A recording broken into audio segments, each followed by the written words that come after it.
Good afternoon आप सभी को। A very very good afternoon.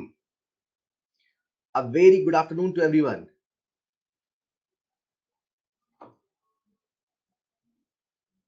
Good afternoon Anjali बेटा। जय श्री कृष्णा। चलिए शुरू करते हैं अपन आज की क्लास। तो इलेक्ट्रोकेमिस्ट्री का थोड़ा सा हिस्सा बाकी है, पहले उसे खत्म करते हैं और फिर स्टार्ट करते हैं एक नया चैप्टर। राइट। तो इलेक्ट्रोकेमिस्ट्री में कुछ थ्योरी का हिस्सा बाकी है जो हम डिस्कस कर रहे थे, और जैसा मैंने आपसे पहले कहा था कि ये हालांकि बहुत इंपॉर्टेंट नहीं है, लेकिन फिर भी ये नजरअंदाज नहीं किया जा सकता है। राइट। तो बात कर रहे थे बैटरीज में, और बैटरी में है प्राइमरी और सेकेंडरी। ठीक है। तो सबसे पहला चेंज ये है कि ओके, ओके सरिता बेटा। राइट। मैं भी यहां नहीं कहूंगा, है ना। तो आपको बहुत बहुत बधाइयां। तो हम लोग बात कर रहे थे बैटरीज की, और बैटरी में प्राइमरी और सेकेंडरी बैटरी। ठीक है। स्टार्ट करने के पहले क्या आप सबको मेरी आवाज क्लियर आ रही? ऑडियो वीडियो प्रेजेंटेशन तीनों ओके है? वैसे तो होमवर्क मैं आपको हमेशा स्टार्टिंग में देता हूं, लेकिन आज होमवर्क मैं आपको दूंगा लास्ट में, है ना। तो आज होमवर्क मैं आपको दूंगा क्लास के लास्ट में। शुरू करते हैं इलेक्ट्रोकेमिस्ट्री का रिमेनिंग हिस्सा। तो बात हो रही थी प्राइमरी और सेकेंडरी की। तो जैसा मैंने कहा, यहाँ पे आपको याद रखना है एनोड कौन है, कैथोड कौन है, और आपको याद रखना है cell reactions, anodic half cell reaction और cathodic half cell reaction. So next, secondary cell में सबसे इंपॉर्टेंट जो केस है वो है लेड स्टोरेज बैटरी। मैं इसे मोस्ट इंपॉर्टेंट कैटेगरी में रखता हूं, मतलब बैटरी से भी अगर कभी सवाल आएगा यहां से, और ड्राई सेल से और कोरोजन से, यहां सबसे ज्यादा आता है। मतलब मर्क्यूरी सेल इन सबसे बहुत कम आता है ना। तो सबसे पहले अपन बात कर रहे हैं लेड स्टोरेज बैटरी की। अगर आप ये डायग्राम ध्यान से देखो तो आपको ऐसा लगेगा जैसे वो गाड़ियों की बैटरी होती है, या कभी घर में इन्वर्टर की हुई बैटरी आपने देखी हो, तो देखने में बिल्कुल वैसा लगता है ना। तो ये जो आपके सामने बना है, this is the most famous lead storage battery, जो सबसे ज्यादा यूज में आता है। ये जो लेड स्टोरेज बैटरी है, इनमें ये पतले पतले प्लेट होते हैं। आप ध्यान देखो, ये प्लेट है ना, ये जो मैं रेड कलर से मार्क कर रहा हूँ, ये सब प्लेट है। ऐसी बहुत सारी प्लेट लगी होती है, बहुत सारी प्लेट। तो इन्हीं प्लेट्स को मैं इधर बनाता हूँ। ठीक है। तो इनमें से जो एक प्लेट होती है, ऐसे मैंने बना दिया। राइट। एक प्लेट होती है लेड की, और एक अगली प्लेट होती है लेड ऑक्साइड की। तो ऐसी बहुत सारी प्लेट, पीबी की, पीबीओ2 की, लेड की, लेड ऑक्साइड की, ऐसी बहुत सारी प्लेट सीरीज में कनेक्टेड होती हैं लेड स्टोरेज बैटरी में। और इस पूरे सेटअप को डुबोया जाता है H2SO4 सॉल्यूशन में। और वो जो H2SO4 सॉल्यूशन है, उसका कंसंट्रेशन आपको याद रखना है 38% बाई वेट, W/W। ठीक है।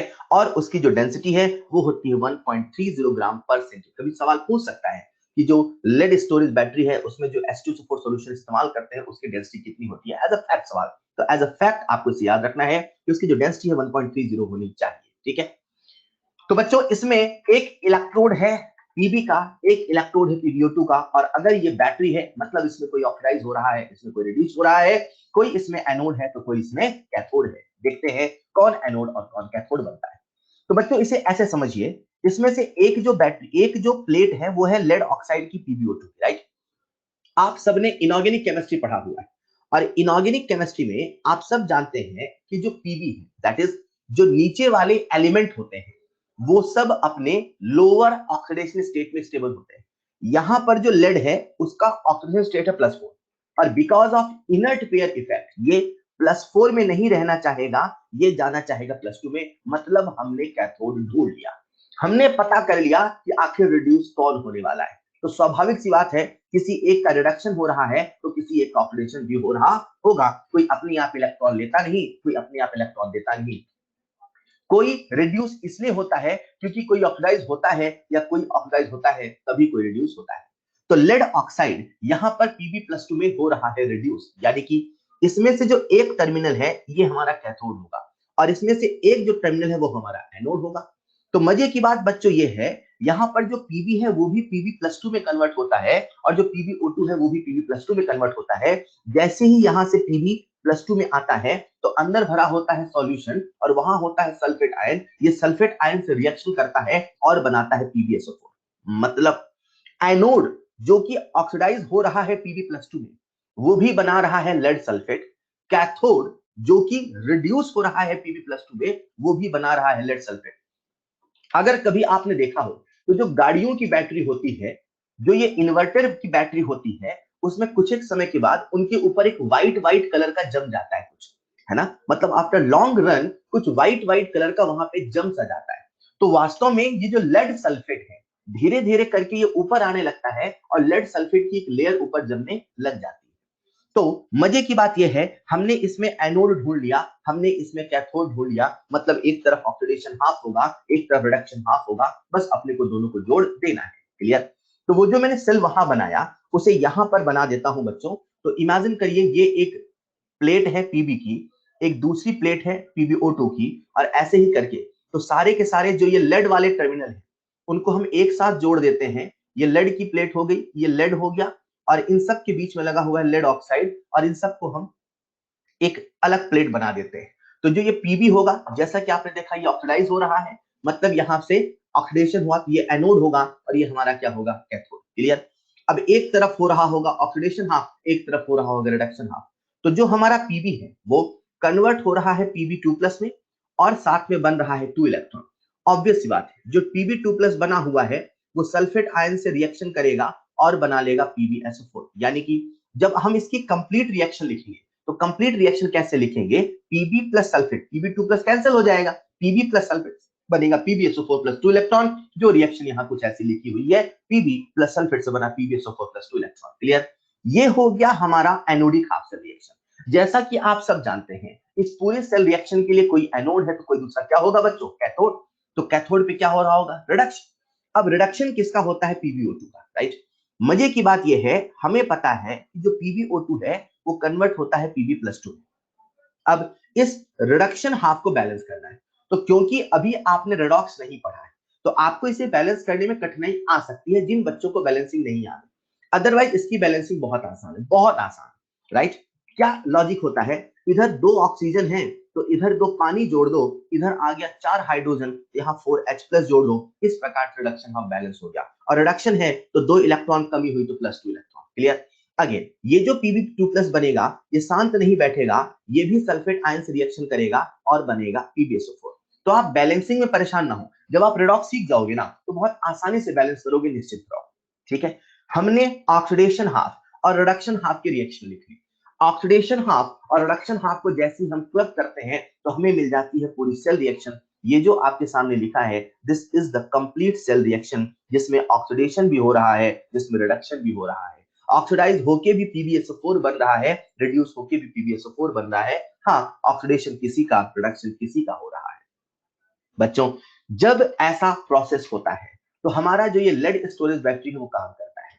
लेकिन लेड स्टोरेज बैटरी की जो खास बात है ना वो ये है कि रिचार्जेबल है। और जब भी कभी कोई रिचार्जेबल होता है तो उसके पीछे एक लॉजिक होता है। अब लॉजिक क्या है जरा वो सुनिएगा, राइट। तो लॉजिक ये होता है बेटा, अगर हमें कभी भी रिचार्जेबल सेल बनाना है, मतलब आपने फलाने बैटरी वाले की दुकान में सेल तो बनाना सीख लिया, एनोड कैथोड को जोड़ना सीख लिया, बल्ब जलाना सीख लिया, लेकिन अब जो मार्केट से डिमांड आ रही है वो आ रही है रिचार्जेबल बैटरी से। हम कैसे रिचार्ज करें, तो पहले अपने को समझना पड़ेगा कि रिचार्ज करने का कंसेप्ट क्या होता है, क्यों कभी कोई रिचार्ज होता है, उसके पीछे का लॉजिक क्या है, राइट। तो रिचार्जेबल कंसेप्ट बड़ा सिंपल है। अगर कभी कोई रिएक्शन रिवर्सिबल है, अगर कभी कोई रिएक्शन रिवर्सिबल है तो वो रिचार्जेबल है। मतलब इमेजिन करिए वही डैनियल सेल जो मैंने आपको पढ़ाया था, जिंक और कॉपर वाला। इमेजिन करिए ये जिंक का एक इलेक्ट्रोड है, इमेजिन करिए ये कॉपर का इलेक्ट्रोड है, इमेजिन करिए जिंक सल्फेट कॉपर सल्फेट में डूबा है, इन दोनों सेल का काम चल रहा है और इनसे जो ईएमएफ आ रहा है वो ईएमएफ आ रहा है 1.10 वोल्ट का। कितना आ रहा है बच्चों, 1.10 वोल्ट का। जिंक से जिंक 2 प्लस बन रहा था, जिंक की रॉड पतली हो रही थी, कॉपर 2 प्लस से कॉपर का डिपोजिशन हो रहा था, कॉपर की रॉड मोटी हो रही थी। एक समय ऐसा आया जब जिंक धीरे धीरे खत्म होने लगा। हम चाहते हैं ये जो सेल है ये रिचार्ज हो जाए, हम चाहते हैं सिचुएशन जैसी पहली थी वैसी जैसी हो जाए। हम चाहते हैं जिंक जो डिस्चार्ज हुआ है जिंक 2 प्लस के फॉर्म में, हम चाहते हैं जिंक 2 प्लस फिर से जिंक बन जाए। ये कुछ ऐसा है जैसा कि यूट्यूब में हम वीडियो को पीछे करते हैं, सब कुछ पहले जैसा शुरू हो जाए, जैसा कि रिकॉर्डेड वीडियो में हम पीछे करें सब कुछ पहले जैसा हो जाए, वैसा ही हम चाहते हैं रिचार्ज में जैसा सेल शुरू हुआ था वैसा हो जाए। तो ऐसा पॉसिबल है, अगर उस रिएक्शन का नेचर रिवर्सिबल है तो ऐसा पॉसिबल है। और ऐसा करने के लिए हम लोग क्या करते हैं बच्चों, इसके यहां पर लगाते हैं एक बैटरी। और बैटरी ऐसे लगाते हैं जिसे हम लोग कहते हैं एक्सटर्नल ईएमएफ, है ना।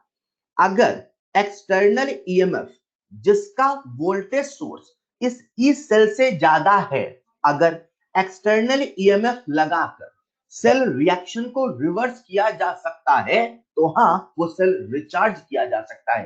कहने का तात्पर्य है, ये जो जिंक और कॉपर का सेल हमने बनाया था जिसका ईएमएफ 1.10 वोल्ट आया था, अगर 1.10 वोल्ट से ज्यादा का वोल्टेज हम इसमें लगाएं, मतलब हमारे घरों में जो वोल्टेज की सप्लाई है वो है 220 वोल्ट की, 220 वोल्ट एसी है। तो ऐसा करो ना कि एक प्लग लगा दो, वो जो 220 वोल्ट है उसे रेक्टिफाई करे। आप सबने एक वर्ड सुना होगा रेक्टिफायर, शायद अपनी फिजिक्स में सेमीकंडक्टर वगैरह में कहीं सुना होगा, जहां ट्रांजिस्टर वगैरह पड़ा होगा, शायद, मुझे नहीं पता। तो अगर आपने रेक्टिफायर वर्ड सुना है, ऑलराइट, तो जो रेक्टिफायर होता है वो क्या करेगा कि जो एसी वोल्टेज सोर्स आ रहा है उसे डीसी में कन्वर्ट करेगा। तो अपने घरों में है, हाँ ऑलराइट, तो अपने घरों में है 220 वोल्ट का, और हमें पता है कि इसका ईएमएफ सोर्स है 1.10, तो 1.10 वोल्ट से ज्यादा मतलब 220, और इसमें प्लग लगाओ, वो जो प्लग होगा वो कन्वर्ट करेगा उस एसी को डीसी में, राइट। तो जैसे ही वो कन्वर्ट होके इस पे आएगा, बशर्ते 1.10 से ज्यादा हो, तो जैसे ही ज्यादा ईएमएफ आएगा ये रिएक्शन रिवर्स हो जाएगी। और अगर ये रिएक्शन रिवर्स हो सकती है, अगर ये रिएक्शन रिवर्स हो सकती है, तो हाँ, ये रिचार्ज हो सकता है। ऐसा हर सेल में संभव नहीं है, शायद इसमें ऐसा नहीं होता हो, लेकिन हमारी मोबाइल की जो बैटरीज हैं उनमें ऐसा होता है।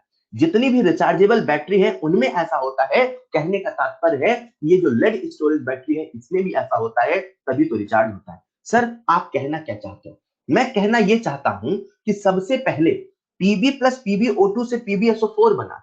ये जो पीबीएसओ4 वहां पे प्रिसिपिटेट के रूप में जम गया, हम उसे फिर से पीबी और पीबीओ2 के फॉर्म में कन्वर्ट कर सकते हैं अगर हम वही प्लग लगा के उसे एसी सोर्स से जोड़ दें, उसे हम उसके ज्यादा ईएमएफ से जोड़ दें, तो जो रिएक्शन एनोड कैथोड पे हो रही थी वो रिवर्स हो जाएगी। जिसका ऑक्सीडेशन हो रहा था उसका रिडक्शन होने लगेगा, जिसका रिडक्शन हो रहा था उसका ऑक्सीडेशन होने लगेगा, जैसा पहले था वैसा उल्टा होने लगेगा। मतलब सब कुछ क्या बन गया था? पीबीएसओ4।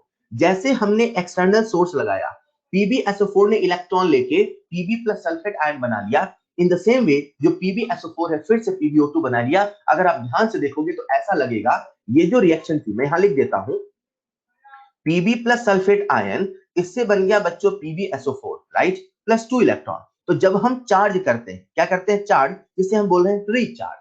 तो जब हम रिचार्ज करते हैं रिएक्शन बिल्कुल उल्टी हो गई। रिएक्शन उल्टी हो गई यानी पीबीएसओ4 जो प्रिसिपिटेट बना था उसने इलेक्ट्रॉन लिया और कन्वर्ट कर दिया PB plus sulphate ion. In the same way cathode की रिएक्शन क्या बन रही थी बच्चों? PB O2 plus 4H plus plus sulphate ion plus 2 electrons बनाइए। जैसे चार्जिंग स्टार्ट किया वैसे रिएक्शन रिवर्स हो गई, रिवर्स हो गई, यानी जैसा यहां बना था उसका उल्टा हो गया। तो आप देख सकते हैं यहां पे रिएक्शन रिवर्स हो गई। तो क्योंकि लेड स्टोरेज बैटरी में ऐसा होता है, क्योंकि उसमें रिवर्सिबल है रिएक्शन, क्योंकि वो रिवर्सिबल होता है इसीलिए वो चार्ज होता है, इसीलिए वो रिचार्ज होता है। अपने को क्या याद रखना है? अपने को याद रखना है लेड स्टोरेज बैटरी क्या है। अपने को याद रखना है इसमें एनोड कौन है, कैथोड कौन है। एनोड कौन है, कैथोड कौन है, आप इस पीबीओ2 वाले ट्रिक से याद कर सकते हो कि इनर्ट पेयर इफेक्ट की वजह से ये +4 से +2 जाना चाहेगा, मतलब रिड्यूस होना चाहेगा। मतलब जो पीबीओ2 है वो कैथोड है और जो पीबी है वो एनोड है। ओके, आपको याद करना है ड्यूरिंग डिस्चार्ज क्या रिएक्शन होगी, आपको याद करना है ड्यूरिंग रिचार्ज क्या रिएक्शन होगी। अगर डिस्चार्ज वाली रिएक्शन याद होती है तो रिचार्ज में तो बस उल्टा करना होता है, बच्चे कर लेते हैं। क्लियर? आपको याद रखना है कि इसमें जो इलेक्ट्रोलाइटिक सॉल्यूशन है वो H2SO4 का है। आपको याद रखना है इलेक्ट्रोलाइटिक सॉल्यूशन जो H2SO4 का है उसकी कंसंट्रेशन इतनी होनी चाहिए, और इसी वजह से आपने ऐसा सुना होगा घरों में ऐसा कहते हैं, अरे बैटरी का पानी मिला दो। बैटरी का पानी मिला दो का लॉजिक क्या है? लॉजिक यही है कि जब ये सेल काम करता है, या देखो 100% रिवर्स कोई नहीं होता। मतलब आप इस सेल को आपने एक्सटर्नल ईएमएफ लगा दिया तो रिएक्शन लिखने में तो आ रहा है कि जो पीबी एसओ4 था वो पीबी प्लस पीबीओ2 में कन्वर्ट हो गया, बट वास्तव में 100% एफिशिएंसी नहीं आती। मतलब जितना पीबीएसओ4 बना था वो सारा का सारा फिर से लेड और लेड ऑक्साइड में कन्वर्ट नहीं होता। हाँ, 70% होता है, 60 होता है, 80 होता है, जो बैटरी टू बैटरी वैरी करता है, बट 100% रिवर्स बैक नहीं होता। तो जो H2SO4 है उसका जो H प्लस वो कंज्यूम हो रहा है। इमेजिन करो ना, जब हम डिस्चार्ज कर रहे थे, मतलब जब हम यूज कर रहे थे, तो PbO2 H2SO4 का H प्लस यूज कर रहा है, तो H2SO4 की जो कंसंट्रेशन है ना धीरे धीरे घटती है, और जब H2SO4 की कंसंट्रेशन घटने लगती है तो हमारा सेल अच्छे से काम नहीं करता।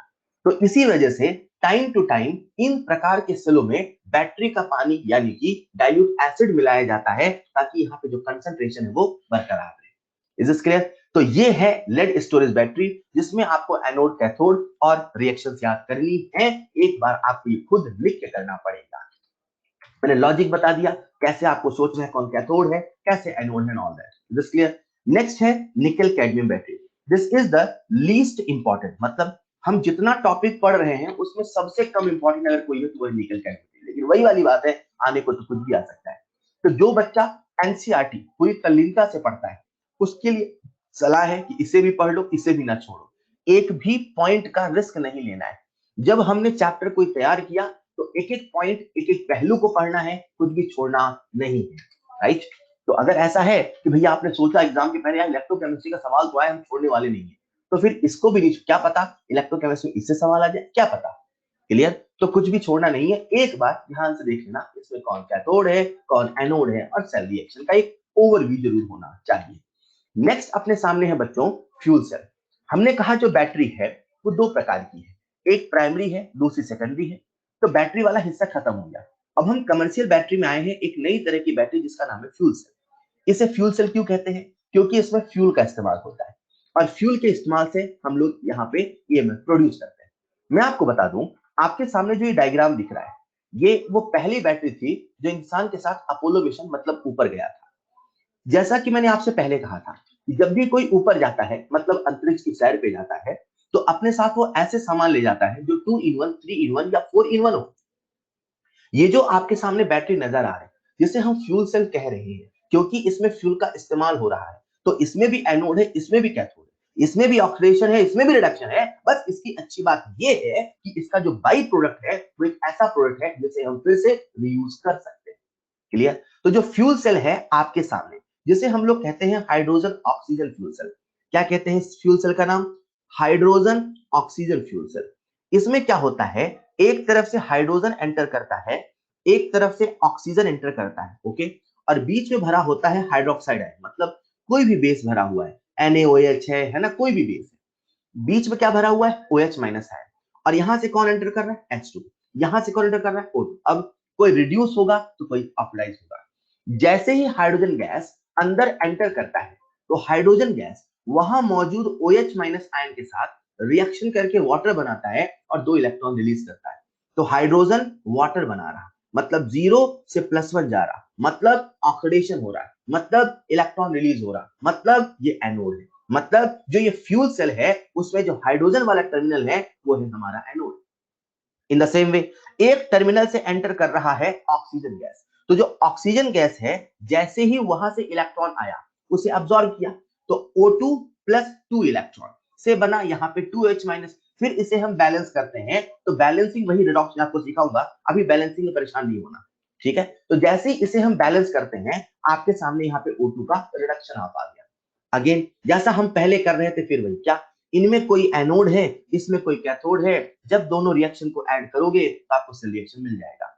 क्योंकि यहाँ पे 2 इलेक्ट्रॉन है और यहाँ पर 4 इलेक्ट्रॉन, तो इस रिएक्शन को ऐड करने के लिए इलेक्ट्रॉन कैंसिल होना चाहिए। तो पहली वाली रिएक्शन को हमने 2 से मल्टीप्लाई कर दिया, तो 4 इलेक्ट्रॉन 4 इलेक्ट्रॉन कैंसिल हो गया। और जैसे ही आप दोनों को ऐड करते हैं ना बच्चों, आपको जो रिएक्शन मिलती है वो ये मिलती है। ये जो आपके सामने रिएक्शन लिखी है किसी बच्चे के लिए मामूली रिएक्शन हो सकती है, H2 प्लस O2 से किसी के लिए केवल पानी बनना हो सकता है, लेकिन जो लोग अपोलो मिशन में गए थे उनके लिए ये सेल का काम तो करता ही था, उनके लिए ईएमएफ का प्रोडक्शन तो करता ही था, साथ में ये पानी की जरूरत को भी पूरा करता था। फ्यूल सेल इसलिए कहा गया है क्योंकि इसमें फ्यूल का इस्तेमाल हुआ है। आपके सिलेबस में जो फ्यूल सेल है वो हाइड्रोजन ऑक्सीजन फ्यूल सेल है। इसमें भी एक एनोड है, इसमें भी एक कैथोड है। हाइड्रोजन एनोड, ऑक्सीजन कैथोड है। हाइड्रोजन का ऑक्सीडेशन, ऑक्सीजन का रिडक्शन हो रहा है। हर फ्यूल सेल की अपनी एक एफिशिएंसी होती है, तो इनकी जो एफिशिएंसी होती है उसका निकालने का फॉर्मूला होता है delta G upon delta H into 100। ये फॉर्मूला आपको एज इट इज याद रखना है। रिएक्शन का डेल्टा जी, रिएक्शन का डेल्टा एच दिया होगा, उससे आप उस फ्यूल सेल की एफिशिएंसी निकाल सकते हैं। या आपको एफिशिएंसी दी होगी तो आप कोई एक डाटा आपसे पूछा होगा बता सकते हैं, राइट? तो आपको याद रखना है जो फ्यूल सेल की एफिशिएंसी है that is delta G upon delta H into 100। कोई दिक्कत? उसी प्रकार से नेक्स्ट टर्म जो हमारे सामने है वो है कोरोजन। यहां पर सभी सेल का कंपैरिजन दे रखा है, एक बार याद करना चाहे तो याद कर ले। ड्राई सेल में कौन एनोड है, कौन कैथोड है, mercury cell not so important, lead storage battery में कौन है, nickel cadmium not so important, hydrogen oxygen में कौन एनोड है, कौन कैथोड है और इलेक्ट्रोलाइट कौन है। ठीक है, तो ये आपको याद होना चाहिए। नेक्स्ट जो टॉपिक हम पढ़ रहे हैं दैट इज कोरोजन। बच्चों मैं आपको एक मजे की बात बताता हूं। मजे की बात यह है, हम सबने डैनियल सेल पढ़ा था, राइट? डैनियल सेल वो पहला सेल था, वही जिंक और कॉपर वाला यार।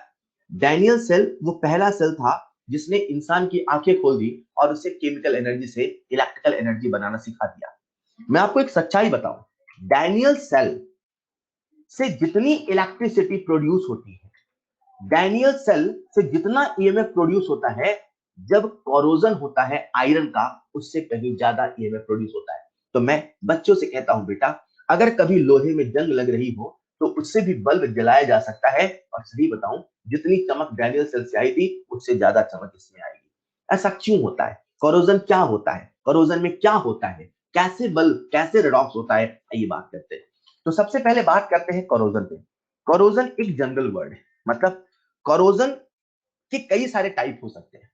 किसी भी सब्सटेंस का सरफेस का रिमूवल, सरफेस का कोरोड होना एक कोरोजन है। कोरोड हो गया मतलब जो सरफेस है उसकी स्मूथनेस चली गई, उसमें कुछ नया आ गया, उसमें कुछ नया चेंज आ गया, कोई डिफॉर्मेशन आ गया, कोई नई तरीके का चेंज आ गया, that is basically corrosion surface पर। जो कोरोजन है जब आयरन के लिए कहा जाता है, स्पेसिफिकली फॉर आयरन, उसी कोरोजन को हम लोग रस्टिंग कहते हैं। मतलब कोरोजन तो बेसिकली एक जनरल वर्ड है जो किसी के लिए भी इस्तेमाल कर सकते हैं। दीवार का भी कोरोजन हो सकता है, ये दीवार है इसको ऐसे हम कोरोड कर सकते हैं, सरफेस को रिमूव करो, कोरोड हो गया। तो कोरोजन एक जनरल वर्ड, लेकिन जब आयरन की कोरोजन की बात करते हैं उसे हम कहते हैं रस्टिंग। तो कोरोजन बहुत बड़ा है लेकिन उसमें हम पढ़ रहे हैं केवल एक छोटा सा हिस्सा, दैट इज रस्टिंग। लेकिन फिर भी आप याद रख सकते हैं, आयरन की रस्टिंग हो गई, सिल्वर का टैनिसिंग हो गया, ऐसे ही कॉपर या ब्रॉन्ज के मेटल पे ग्रीन कलर की कोटिंग हो गई। अगर आपने कभी देखा हो तो जो कॉपर और ब्रॉन्ज का बर्तन पे ग्रीन ग्रीन कलर की कलर आ जाता है आफ्टर सम टाइम। मतलब अगर कभी किचन वगैरह में कॉपर का बर्तन हो तो होता क्या, उसमें कुछ समय के बाद वो ग्रीन कलर जैसा दिखने लग जाता है। तो that is also example of corrosion. तो कोरोजन बहुत बड़ा टॉपिक है, लेकिन हम लोग केवल क्या पढ़ रहे हैं, corrosion of iron, that is rusting. अब रस्टिंग क्यों होती है, कैसे होती है, आइए समझते हैं। तो इमेजिन करिए ये हमारे सामने रखा है लोहा। क्या है ये? लोहा, दैट इज आयरन। क्लियर? अब आयरन के सरफेस पे आ गया पानी। ये जो मैंने ऊपर बनाया है this is drop of water. ठीक है, ये किसका ड्रॉप है बेटा? वाटर का। तो वाटर का ड्रॉप मतलब मैंने एक ड्रॉप बनाया है, इसे आप मॉइस्चर मान सकते हैं, इसे आप पानी मान सकते हैं, इसे आप कुछ भी मान सकते हैं। द लॉजिक इज यहाँ वाटर का कुछ न कुछ एग्जिस्टेंस है। बच्चों मैंने आपसे हेनरी लॉ में कहा था, यूं तो हर गैस पानी में घुल जाती है, कुछ ज्यादा तो कुछ कम घुल पाती है। ये जो वाटर है इसके ऊपर यहाँ पर एटमॉस्फेयर है, और एटमॉस्फेयर में कई सारी गैसेस हैं। O2 है, SO2 है, CO2 है, न जाने कौन कौन सी गैसेस है। ये जो सारी की सारी गैसेस हैं ये इस वाटर में डिसॉल्व होती है। तो इसी वाटर में डिसॉल्व है O2, और इसी वाटर में डिसॉल्व है CO2, इसी वाटर में डिसॉल्व है SO2, और उनसे आता है H+, क्योंकि ये सब के सब होते हैं एसिडिक नेचर के। CO2 हो गया, SO2 हो गया, ये सारी गैसेस एसिडिक होती हैं। तो जैसे ही पानी में डिसॉल्व होती हैं ये वहां पर एसिड यानी H+ को रिलीज करती है। अब सिचुएशन कुछ ऐसी है बच्चों, हमारे सामने लोहा है, लोहे के ऊपर पानी है, पानी में ऑक्सीजन और H+। मतलब ये सभी कंडीशंस हैं जिनसे रस्टिंग स्टार्ट होती है, और इनमें से किसी एक कंडीशन के कम होने से रस्टिंग नहीं हो सकती। ऐसा नहीं है कि रस्टिंग हर वक्त होती है, no this is not true. अगर आप आयरन को वैक्यूम में रख दो तो रस्टिंग नहीं होगी। इवन अगर आप आयरन को प्योर पानी में रख दो तब भी रस्टिंग नहीं होगी। रस्टिंग होने के लिए ये सभी कंडीशंस का होना जरूरी है। O2, H+, आयरन, ये सब का होना जरूरी है। अब रस्टिंग कैसे होती है? तो रस्टिंग कैसे होती है उसके पहले मैं आपको एक फैक्ट बताता हूं। जो आयरन है, राइट, Fe, उसका एसआरपी होता है -0.44 वोल्ट। किसका एसआरपी? आयरन का। कितना है? -0.44 वोल्ट। इन द सेम वे जो ऑक्सीजन होता है उसका एसआरपी होता है 1.23 वोल्ट। ऑक्सीजन का एसआरपी है 1.23, आयरन का है -0.44। बताओ किसका एसआरपी कम? आयरन का। बताओ कौन ऑक्सीडाइज होना चाहेगा? आयरन। तो कौन पहले ऑक्सीडाइज होगा? आयरन। कौन पहले रिड्यूस होगा? ऑक्सीजन। आयरन क्या करता है? Fe से बनाता है Fe2 प्लस प्लस 2 इलेक्ट्रॉन। जैसे ही 2 इलेक्ट्रॉन आए तो इमेजिन करो यहां अंदर 2 इलेक्ट्रॉन आ गए। अब जैसे ही 2 इलेक्ट्रॉन आए, H प्लस है, ऑक्सीजन, तो इनके मन में लड्डू फूटा, क्योंकि ऑक्सीजन भी तो रिड्यूस होता है क्योंकि उसका डेसिमल चल जाता है। तो जैसे ही इलेक्ट्रॉन आया, इस इलेक्ट्रॉन को कंज्यूम करने के लिए जो ऑक्सीजन है वो बनाने लगता है वाटर। रिएक्शन को बैलेंस करते हैं, यहाँ O2 है, इलेक्ट्रॉन है वाटर, 4H प्लस यहाँ ऐड किया, इलेक्ट्रॉन आ गया 4। बच्चों ये हो गया हमारा रिडक्शन हाफ और ये हो गया हमारा ऑक्सीडेशन हाफ। ये हो गया हमारा एनोडिक पार्ट, ये हो गया हमारा कैथोडिक पार्ट। दोनों को जोड़ देते हैं, ये बन गया हमारा सेल रिएक्शन जिसमें बना है Fe2+।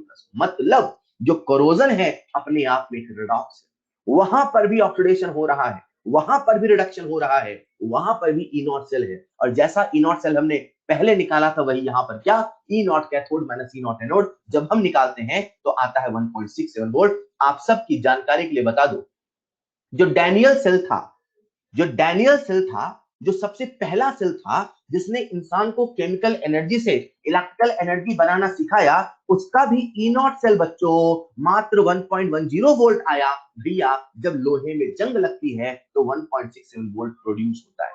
1.67 वोल्ट मतलब बल्ब जलाया जा सकता है। मतलब कहीं कोई आपके मोहल्ले गांव शहर में कोई ब्रिज हो, उस पे जंग लग रही हो, आप उससे भी बल्ब जला सकते हैं। बस कोई इलेक्ट्रॉन दे रहा, कोई इलेक्ट्रॉन ले रहा, वहां बस इलेक्ट्रॉन के बहने का रास्ता दे रहा है। कोरोजन जो कि अपने आप में एक रिडॉक्स प्रोसेस है। जैसे हम इस चीज को समझ जाते हैं तो हम ये भी समझने लग जाते हैं आखिर कैसे कोरोजन को रोके। ये जो Fe2+ बना है आयन, कहानी यहां पे रुकती नहीं है। Fe2+ जैसे ही बनता है, ये ऑक्सीजन के साथ कंबाइन होके बनाता है Fe2O3। Fe2O3 जो कि बाद में कन्वर्ट होता है Fe2O3.XH2 में। और ये जो आपके सामने लिखा है यही है केमिकल फॉर्मूला रस्ट का। मतलब लोहे के ऊपर वो जो लाल लाल रंग का ऐसे कुछ जम जाता है सरफेस पर, जिससे लोहे की स्मूथनेस चली जाती है, लोहे की चमक चली जाती है, जिसे हम जंग लगना कहते हैं, जिसे हम इंग्लिश में रस्ट कहते हैं। उसका अपना केमिकल फॉर्मूला होता है जो कि Fe2O3.XH2 होता है। Fe का ऑक्सीडेशन ना हुआ होता तो Fe2+ ना बना होता, Fe2+ ना बना होता तो रस्ट Fe2O3.XH2 भी ना बना होता। तो सारा लफड़ा है आयरन के ऑक्सीडेशन का। और अगर हमें आयरन की रस्टिंग रोकनी है तो हमें Fe से Fe2+ बनना रोकना है। एक बच्चा मुझसे पूछता है, सर हम आयरन की रस्टिंग क्यों रोकना चाहते हैं? इतना सारा लोहा है पूरी दुनिया में, क्यों हम लोहे की रस्टिंग रोकना चाहते हैं? एक्चुअल में है क्या, जो लोहा है ना वो बहुत प्रीसियस नहीं है, वो बहुत कॉस्टली नहीं है in compare to gold and other metal. लेकिन जो लोहे से बनाई गई कृतियां हैं, जो लोहे से बनाए गए इंसानी स्ट्रक्चर है, वो बहुत कीमती है। फॉर एग्जाम्पल ब्रिज, भले गोल्ड कितना कीमती हो पर शायद गोल्ड से ब्रिज नहीं बनाया जा सकता। ब्रिज बनेगा तो लोहे से ही बनेगा। जो ये हैवी कंस्ट्रक्शन में काम आने वाली मशीन है वो लोहे से ही बनेगी, क्योंकि लोहे का जो यूज है वो किसी दूसरा नहीं रिप्लेस कर सकता है। राइट? तो कोरोजन जो कि एक समस्या है, हो सकता है कहीं अच्छाई हो, क्योंकि आपको दिख रहा है कोरोजन से बल्ब जलाया जा सकता है। कोरोजन आयरन के लिए समस्या है क्योंकि वो आयरन की लाइफ को खत्म कर देता है। बड़े से बड़े ब्रिज जिनका बेस ये आयरन का स्ट्रक्चर होता है, मैं आपको बता दूं, उन ब्रिज की अपनी एक लाइफ होती है। द रीजन इज कि वहां का उनका जो बेस है, उनका जो नींव है कमजोर होने लगती है। उनका जो कहते हैं ना कि बेस है उस ब्रिज का, जो लोहे का बना ब्रिज है, उनकी एक लाइफ है 70 साल, 80 साल, 90 साल, 100 साल, वो खत्म होने लगते हैं। द रीजन इज क्योंकि आयरन करोड़ हो के कमजोर हो जाता है और धीरे धीरे उससे जो बना स्ट्रक्चर है वो भी खत्म होने लगते हैं। तो सवाल है, ये कोरोजन होता है जो कि बेसिकली आयरन के ऑक्सीडेशन से होता है। अगर आयरन का ऑक्सीडेशन ना हुआ होता तो कोरोजन भी ना हुआ होता। बच्चों मैं आपसे एक सवाल पूछता हूं, अगर आयरन O2 के टच में ना आया होता, अगर आयरन O2 के टच में ना आया होता तो क्या कोरोजन होता? अगर आयरन O2 के टच में ना आया होता तो क्या कोरोजन होता? नहीं होता। अगर पानी में ऑक्सीजन गैस नहीं होता तो क्या कोरोजन होता? अगर पानी में ऑक्सीजन गैस नहीं होता तो क्या कोरोजन होता? अगर पानी में H+ आयन नहीं होता तो क्या कोरोजन होता? बोलो बच्चों। मतलब अगर हमें कोरोजन को रोकना है तो हमें इसी लॉजिक, इसी प्रिंसिपल पे चलना है। क्या? आयरन और पानी को टच में ना आने दो, या आयरन से पहले किसी और को ऑक्सीडाइज होने दो, या पानी में O2 को ना आने दो, या पानी में H+ को ना आने दो। अगर हम इन तरीकों से सोचेंगे तो हम कोरोजन को प्रिवेंट करने के कुछ इनोवेटिव तरीके सोचेंगे। जैसे मैंने कहा कोरोजन कैसे प्रिवेंट हो सकते हैं, तो सबसे वो सस्ता तरीका जो बच्चे मुझे बता देते हैं, सर पेंट लगा दो, सर ये लगा दो, फलाना ढिमकाना एंड सो ऑन, राइट। हाँ, वो भी एक तरीका है, लेकिन उससे अच्छा तरीका ये है कि जो हमारा आयरन है उसमें हम लोग कोटिंग करें, और कोटिंग कर दें हम लोग जिंक की, टिन की, ऐसे कई सारे reactive metal. The logic is, अगर आप लोगों को ईसीएस याद हो, तो ईसीएस में सबसे ऊपर हमने जो पढ़ा था, हमारी ईसीएस में लिथियम था। लेकर बारात सर की कार, ना मांगो अली महान, फिर पानी पियो पानी पियो पानी पियो, फिर आया था जो कार फेंक दो। मतलब आयरन के ऊपर ये जितने भी एलिमेंट हैं, इन सब की कोटिंग अगर आप आयरन पे करोगे तो वो आयरन से पहले ऑक्सीडाइज होंगे। लॉजिक ये है, इमेजिन करो हमने आयरन पे कोटिंग कर दी जिंक की, तो आयरन पे जब जिंक की कोटिंग की जाती है उसके लिए एक वर्ड इस्तेमाल होता है, दैट इज गैल्वेनाइजेशन। क्या बोलते हैं? गैल्वेनाइजेशन। तो जैसे ही आपने आयरन पर कोटिंग कर दी जिंक की, तो अब ऑक्सीडेशन तो होगा, पानी तो अब भी होगा, पॉल्यूटेड गैसेस तो अब भी होंगी, उसे आप रोक नहीं सकते। लेकिन अब आयरन का ऑक्सीडेशन नहीं, जिंक का ऑक्सीडेशन होगा, और वहां पर एक जिंक ऑक्साइड की लेयर बन जाएगी, और फिर ये प्रोसेस रुक जाएगा। तो हमने आयरन के कोरोजन को रोक दिया, क्योंकि हमने आयरन के पहले किसी दूसरे को ऑक्सीडाइज होने का मौका दे दिया। These are some methods to stop to prevent corrosion. एक बड़ा इनोवेटिव मेथड आता है जब हम आयरन से ज्यादा किसी ज्यादा रिएक्टिव मेटल को, है ना, ये वो यहाँ सारी बातें बता रखा है किस प्रकार से जिंक पहले ऑक्सीडाइज हुआ। एक बड़ा इनोवेटिव मेथड आता है जब हम आयरन से ज्यादा किसी रिएक्टिव मेटल को कपल करते हैं आयरन के साथ। इसे मैं ऐसे कहता हूं बेटा, जब कभी दूसरे कंट्रीज से पाइपलाइन बिछाई जाती है, जैसे मान लो अफगानिस्तान से इंडिया ऑयल की पाइपलाइन बिछाएगी, लेट्स से, या ईरान से, चलो ईरान से इंडिया ऑयल की पाइपलाइन बिछाई गई है ना, या अफगानिस्तान से, जहां से भी। तो अब जब कंट्रीज से पाइपलाइन बिछाई जा रही है ना, तो पाइपलाइन ऑब्वियसली ऐसी बिछाई जाएंगी जो कई सालों तक चले। ऐसा तो नहीं है ना कि हर 10 साल में पाइपलाइन खोद खोद के भैया चेक करेंगे यार कैसे, यार वहां से तेल चला था हमारे इंडिया क्यों नहीं पहुंचा, तेल कहाँ बीच में गायब हो गया, है ना, बीच में कई सारे देशों से आ रहा है, ऐसा करके।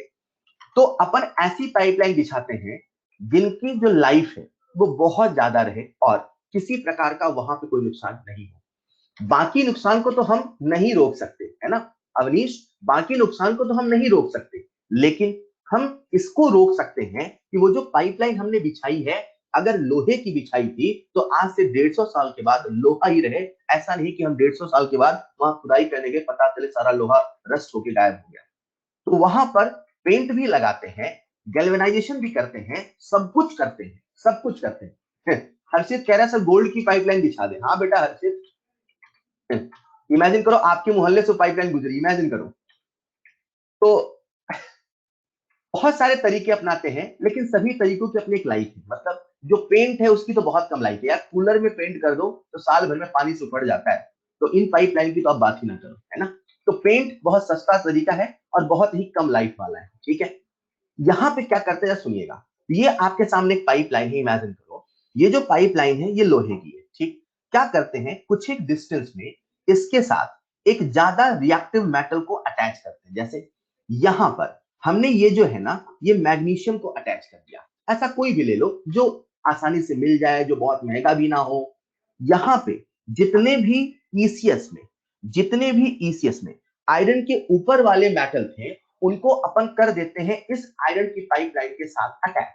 उससे क्या होता है कि जब ऑक्सीडाइज होने का नंबर आता है, तो ऑक्सीडेशन तो उस रिएक्टिव मेटल का होता है, और जो आयरन है उसका ऑक्सीडेशन नहीं होता। इसे अपन कहते हैं, ऐसा इमेजिन करो जो आयरन है उसे हमने कैथोड बना दिया।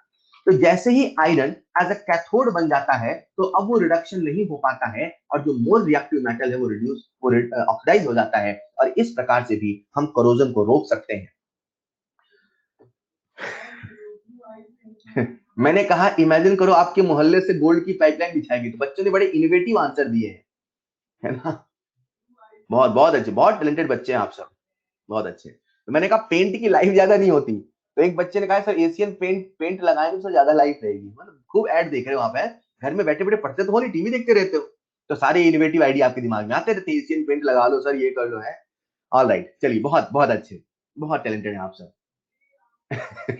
नहीं सॉरी, ऐसा नहीं है, ऐसा नहीं है, ऐसा नहीं है, स्पॉन्सर्ड नहीं है लोग। ऑल राइट, तो इस प्रकार से हम करोजन को प्रिवेंट कर सकते हैं। ऐसा कुछ नया तरीका आप भी सोच सकते हैं। अभी जो मार्केट में तरीके चल रहे हैं वो ये हैं जिनसे करोजन को रोका जा सकता है। क्लियर?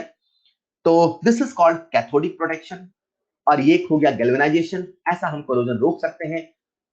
यहां तक बच्चों आपका था इलेक्ट्रोकेमिस्ट्री। नेक्स्ट पॉइंट पर है आपका होमवर्क, और होमवर्क आपका रहेगा इलेक्ट्रोकेमिस्ट्री का। आप देख सकते हैं होमवर्क मैंने आपको जिस सीक्वेंस में दिया है उसी सीक्वेंस में करना है। हाँ, ये जो शॉर्ट नोट्स वाला सीक्वेंस है इसे आप पहले या लास्ट में कर सकते हैं, बीच में नहीं घुसेड़ना है। मतलब या तो सबसे पहले शॉर्ट नोट्स बना लो सारा चैप्टर का, जैसे आज इलेक्ट्रोकेमिस्ट्री हो गया, अब बैठ जाओ, बैठ के पहले सारा का सारा शॉर्ट नोट बना लो और फिर सॉल्व करना शुरू कर दो। क्या? all illustration, beginner box, all exercise 1, all exercise 3, all exercise 2, all race, all NCERT exemplar all. Clear? जब आप एक्सरसाइज 3 कर चुकेंगे, एक्सरसाइज 2 में आएंगे, इसी सीक्वेंस में करना है नंबर 1। और जब एक्सरसाइज 2 करोगे तो एक्सरसाइज 2 को मैं आपको दे रहा हूं 1.5 आवर, मतलब 1.5 घंटे के अंदर हो जाना चाहिए, इससे ज्यादा समय नहीं लगना चाहिए किसी कीमत पे। क्लियर? तो आपको एक सिटिंग में करना है, कोशिश करना है आप अलग से 5 आवर डिवोट करो, उसमें आपका शॉर्ट नोट्स और वो सारा काम हो जाएगा। मतलब मैं आपसे चैप्टर के बाद आपसे 5 आवर एक्सक्लूसिव इलेक्ट्रोकेमिस्ट्री के डिमांड कर रहा हूं, रिस्पेक्टिव ऑफ कि वो पेपर में आ रहा कि नहीं आ रहा। मतलब अभी चैप्टर खत्म हुआ है तो आपका भी खत्म होना चाहिए चैप्टर। एक एक सवाल को करना है, एक एक सवाल को टिक लगाना है, ध्यान से पढ़ना है, जिस सीक्वेंस में होमवर्क दिया उसी में करना है। बच्चों आप सबके लिए खुशखबरी है, सुनना चाहेंगे? आप सबके लिए एक खुशखबरी है, सुनना चाहेंगे? खुशखबरी बताऊं क्या? आप पढ़ रहे थे इलेक्ट्रोकेमिस्ट्री, आप पढ़ रहे थे इलेक्ट्रोकेमिस्ट्री।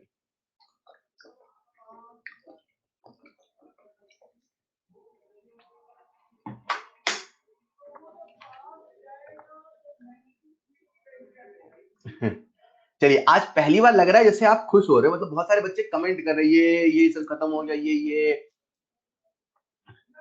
हाँ, नया चैप्टर सर, ये बहुत बढ़िया सर, खत्म हो गया सर। एक बच्चा मैसेज कर रहा सर वो हमने बैटरी तो बनाई नहीं सर, सर वो हमारी दुकान तो खुली नहीं अभी तक। बेटा वो दुकान, फिर डॉक्टर बन जाओ, फिर साइड में स्टार्ट करना है ना, अभी दुकान भी खोलना अपने को।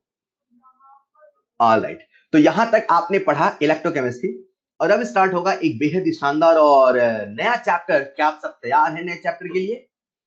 क्या आप सब तैयार हैं नए चैप्टर के लिए? ऑलराइट, तो सबसे पहले मैं आपको इस चैप्टर का देता हूं हैंडआउट, और फिर हम लोग पढ़ते हैं नया चैप्टर। ओके, मुझे 1 मिनट दीजिएगा, मैं आपको सबसे पहले हैंडआउट दे दूं चैप्टर का।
आप सबके सामने अभी एक पॉपअप आया होगा, पॉपअप की मदद से आज की क्लास के हैंडआउट को डाउनलोड कर सकते हैं। पॉपअप की मदद से आज की क्लास के हैंडआउट को डाउनलोड कर सकते हैं। ओके, और बाकी यही हैंडआउट मैं आपको लिंक पर भी दे दूंगा। राइट, ओके, तो ये था इलेक्ट्रोकेमिस्ट्री। और जैसा मैंने कहा बेटा प्लीज होमवर्क कर लेना, और आपके पास कल का भी समय है और संडे का भी समय है। इसका जो डिस्कशन होगा फाइनल एंड लास्ट वो होगा संडे के बाद वाली क्लास यानी कि ट्यूसडे को। तब तक ये किसी कीमत पे हो जाना चाहिए। लेकिन जो लोग सीख रहे हैं, हाँ निखिल मुझे पता है लगभग हो गया है ना, बट जिन बच्चों का बचा है उनके लिए मैं कह रहा हूं सभी लोग कि यार हो जाना चाहिए बेटा। ऑलराइट, जो सवाल आपसे कल नहीं बने थे, मैंने कल ज्यादा होमवर्क वो भी आज बन जाएगा, तो निश्चिंत होकर करें, बन जाएगा। ऑलराइट, तो चलिए स्टार्ट करते हैं नया चैप्टर। क्या सब तैयार है नए चैप्टर के लिए? सोचो नया चैप्टर कौन सा होगा? सोचो सोचो सोचो सोचो, नया चैप्टर कौन सा होगा? सोचो नया चैप्टर कौन सा होगा? वेल, जिस बच्चे ने लिंक चेक करी होगी, लिंक में उसको एक नया फोल्डर मिला होगा और वो फोल्डर देख के समझ गया होगा नया चैप्टर कौन सा होगा। अगर आपको नहीं समझ में आया तो आप सबके सामने अभी आया होगा नया चैप्टर का slide, that is surface chemistry. तो अगला चैप्टर जो हम पढ़ रहे हैं वो है सरफेस केमिस्ट्री। ठीक है, सबसे पहले मैं आपको चैप्टर के बारे में बता दूं, राइट? चैप्टर के बारे में ये बता दूं, ये चैप्टर आज से कुछ साल पहले लोग ऐसे देखा करते थे, सरफेस केमिस्ट्री कुछ नहीं है। लेकिन पिछले 4-5 साल से, और एम्स में तो हमेशा ही आता था, पिछले 4-5 साल से इस चैप्टर ने धूम मचा रखी है। और लास्ट ईयर इसने क्या धूम मचाई वो आप देख सकते हो। मतलब यार, इलेक्ट्रोकेमिस्ट्री, आयनिक जैसे चैप्टरों से दो सवाल नहीं आए, ये भाई ने छोटे चैप्टर ने, मतलब इतना छोटा चैप्टर इसलिए, तो आप समझ सकते हैं अभी ये चैप्टर इंपॉर्टेंट चल रहा है, अभी जो एग्जाम का ट्रेंड है उसके हिसाब से। सो द नंबर 1, ये चैप्टर भी इंपॉर्टेंट है। नंबर 2, ये चैप्टर बहुत छोटा है और इसका जो स्वभाव है वो है थ्योरी का। हर चैप्टर का अपना एक नेचर होता है, हर कंसेप्ट का, हर चीजों का अपना एक नेचर होता है। तो इसका जो नेचर होता है वो है थ्योरी का, मतलब इसमें आपको बहुत सारी थ्योरी मिलेगी, चीजों को बार बार पढ़ना पड़ेगा। ऑब्वियसली ये फिजिकल केमिस्ट्री में है तो प्योर थ्योरी नहीं है, थ्योरी प्लस कंसेप्ट है, और कंसेप्ट से उन्हें समझना आसान हो जाता है। थर्ड थिंग, सरफेस केमिस्ट्री जो है वो आसान चैप्टर तो है ही सही, और अभी एग्जाम के हिसाब से क्योंकि बहुत इंपॉर्टेंट है, तो मुझे आप सबका पूरा ध्यान चाहिए। और ये गलती से नहीं सोचना है साहब ये थ्योरी हम पढ़ लेंगे, मतलब मुझे तो याद है अपन जब ऑफलाइन में बच्चे पढ़ते थे लास्ट क्लास में, तुम यार पढ़ लेंगे सब, बट इस थॉट से इसे नहीं पढ़ना। Is this clear? तो लेट्स स्टार्ट सरफेस केमिस्ट्री। शुरू करें क्या?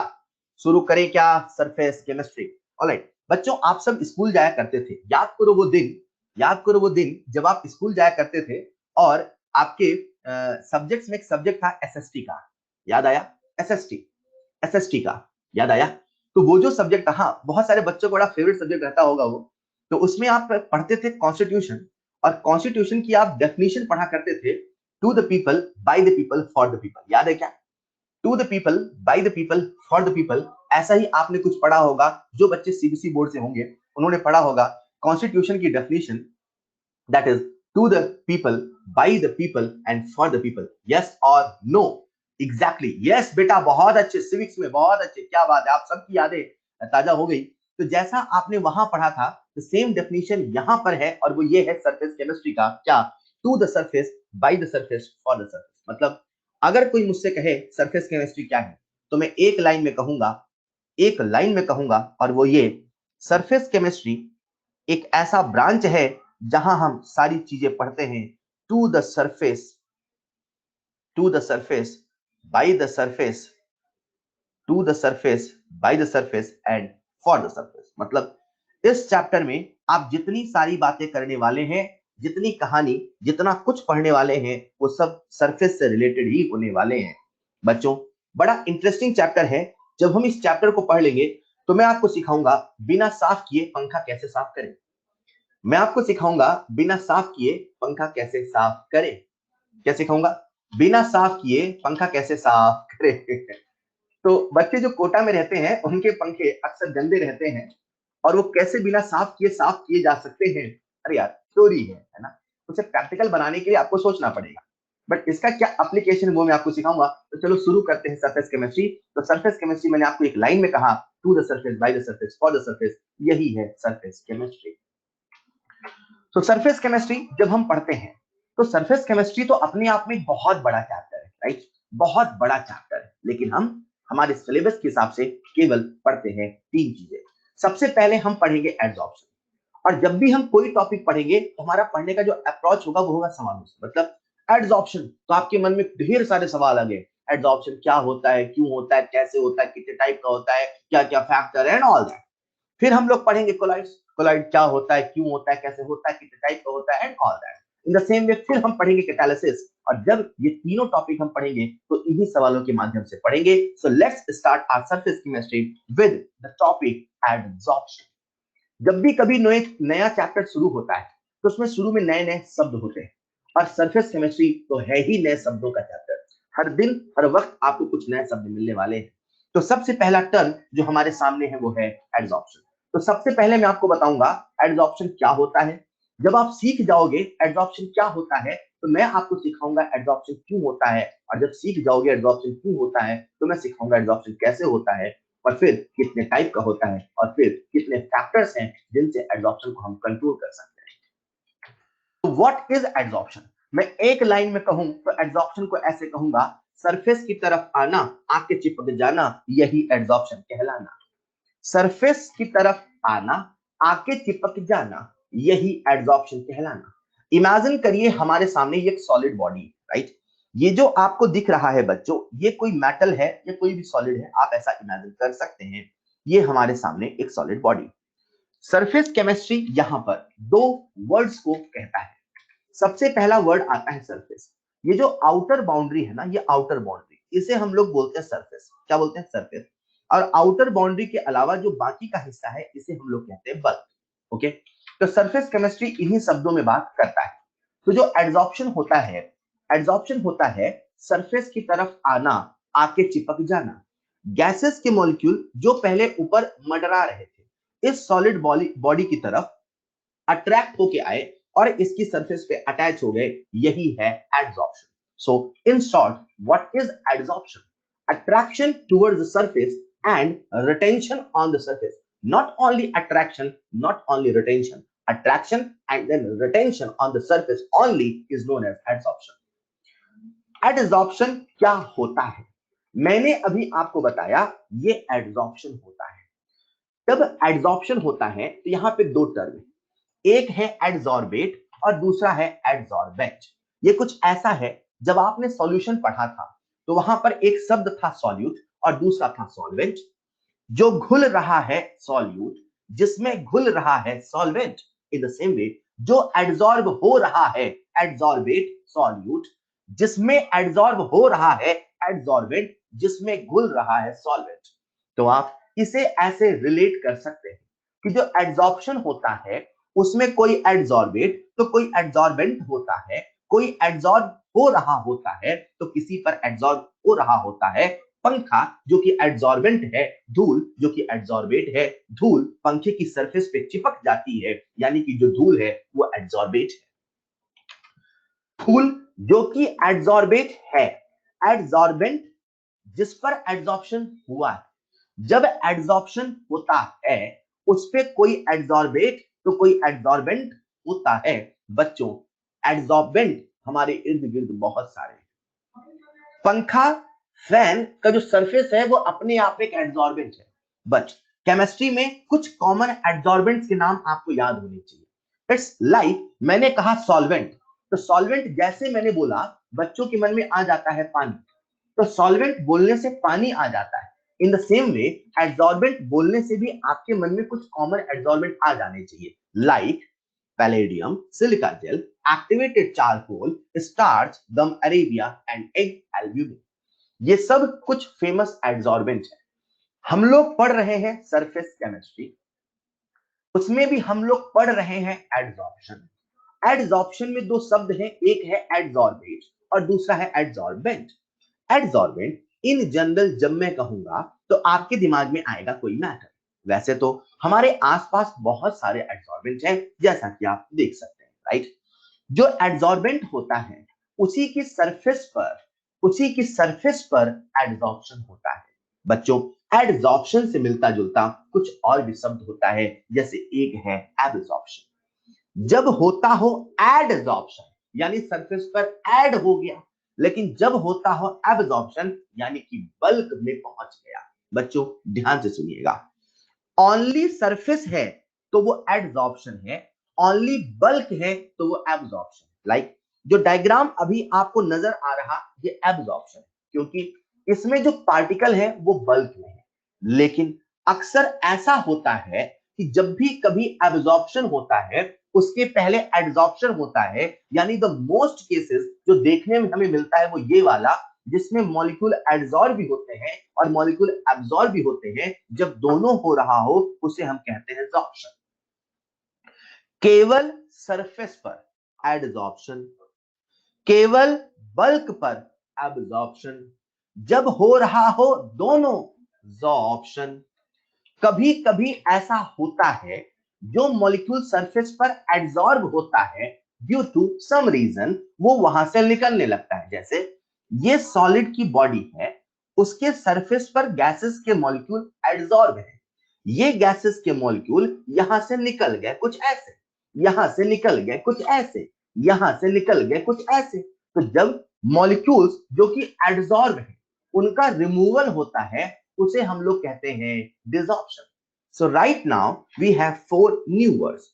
सबसे पहला शब्द हमारे सामने है एडजॉर्प्शन, दूसरा शब्द हमारे सामने है एब्जॉर्प्शन, तीसरा शब्द हमारे सामने है, कोई बोल पाएगा, जॉर्प्शन, और चौथा शब्द हमारे सामने है डिसॉर्प्शन।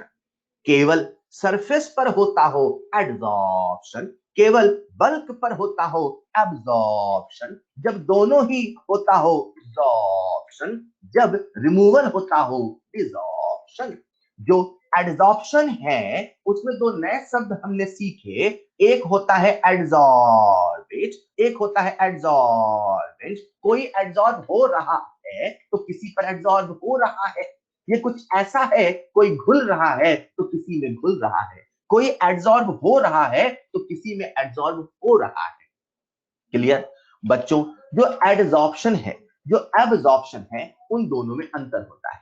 इसे ऐसे समझते हैं, कभी आपका कमरा, इमेजिन करो आप कोटा में हो, इमेजिन करो, और आपका कमरा है, क्योंकि अभी आप घर में हो तो घर में पंखा साफ ऐसा मान लेते हैं, बट इमेजिन करो आप कोटा में हो और आपको पंखा साफ करने का समय नहीं मिलता, तो आपका पंखा गंदा है। अब पंखा कैसे गंदा होता है जरा वो सुनिएगा। पंखा कैसे, इमेजिन करो आप पहली बार रूम में आए, अब रूम का जो पंखा है वो बिल्कुल साफ है, बिल्कुल शाइन कर रहा है, राइट? तो धीरे धीरे क्या होता है, उस पर धूल चिपकना शुरू होती है, तो पंखे पे धूल चिपकना स्टार्ट होती है। अब पंखे पे धूल कैसे चिपकती है सुनिएगा। शुरुआत में पंखा बहुत जल्दी जल्दी जल्दी गंदा होता है, लगता है पंखा गंदा हो गया। फिर क्या होता है, 1 सप्ताह के बाद या 2 सप्ताह के बाद, डिपेंड्स कहां कैसी धूल है, कुछ समय के बाद लगता है जो पंखा है ना उसका गंदा होने का जो रेट है वो कम हो गया। मतलब जब बिल्कुल नीट एंड क्लीन था तो पंखा बड़ी तेजी से गंदा हुआ, लेकिन धीरे धीरे करके क्या हुआ कि पंखे का जो गंदे होने का रेट है वो कम होने लगा। फिर एक समय ऐसा आता है, लगता है अब पंखा और गंदा नहीं हो सकता, मतलब मैक्सिमम उसमें गंदगी जमा हो चुकी है, मतलब हो चुका है वो सैचुरेशन पॉइंट।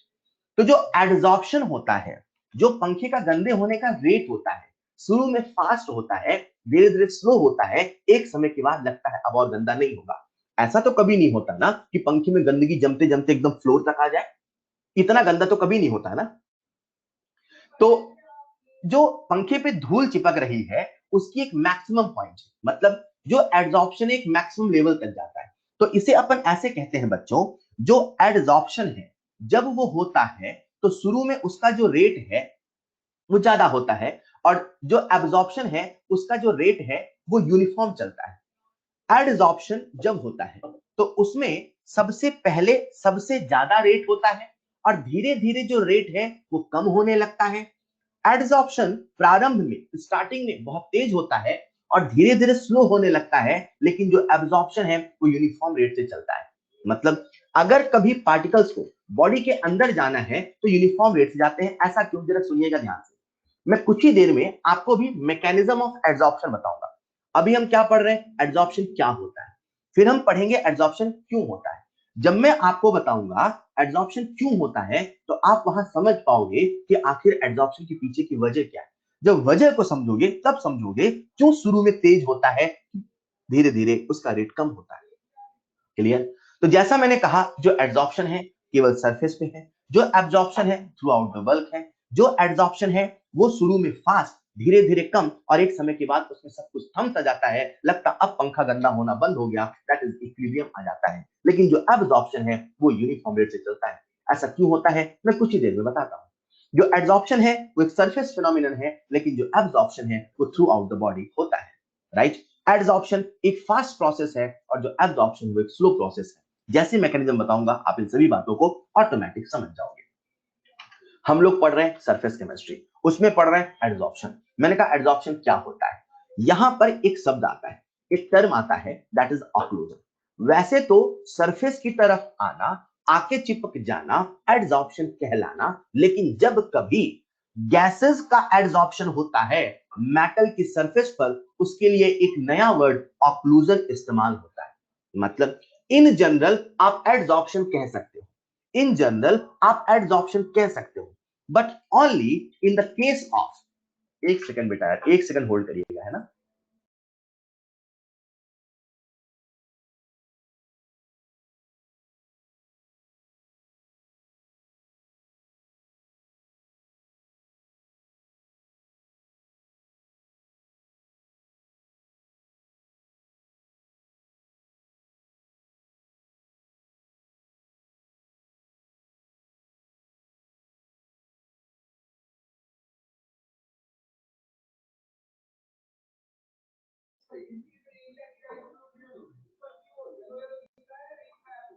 ऑलराइट, तो मैं कह रहा था कि जो एड्सॉर्प्शन है जब कभी मेटल के सरफेस पे होता है उसे बोलते हैं ऑक्लूजन।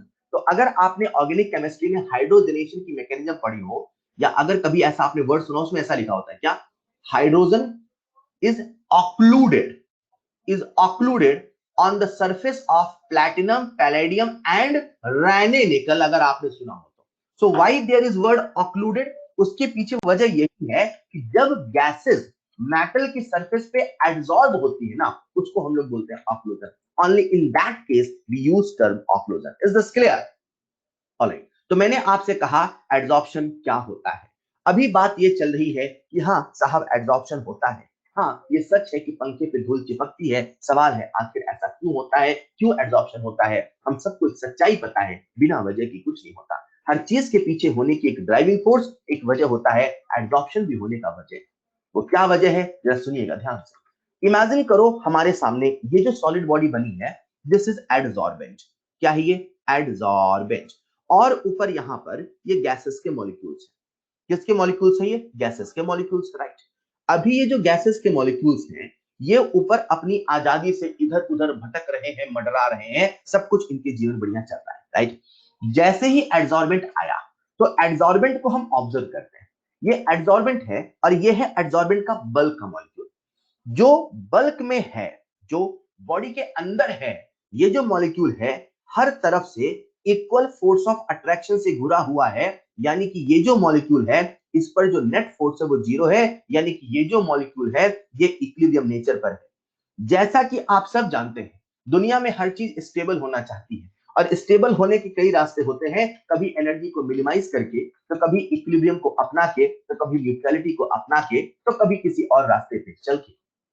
ये जो बल्क का मॉलिक्यूल है, जिस पर नेट फोर्स जीरो है, जो कि इक्विलिब्रियम पर है, खुद को नसीब मानता है, खुश नसीब मानता है, उसे लगता है कि मैं इक्विलिब्रियम पर हूं। लेकिन उसी के जैसा एक मॉलिक्यूल जो सरफेस पर है, जिस पर अट्रैक्शन कई डायरेक्शन से है, लेकिन फिर भी इस मॉलिक्यूल पे जो एफ नेट है वो जीरो नहीं है। इस मॉलिक्यूल पे कुछ ना कुछ रेसिडुअल फोर्स है। ये मॉलिक्यूल पूरी तरीके से इक्विलिब्रियम पर नहीं है, मतलब ये उतना खुश नसीब नहीं जितना बल्क वाला मॉलिक्यूल है। उसे भी अधिकार है खुश होने का, उसे भी अधिकार है बाकी मॉलिक्यूल की तरह होने का, उसे भी अधिकार है खुद को स्टेबलाइज करने का।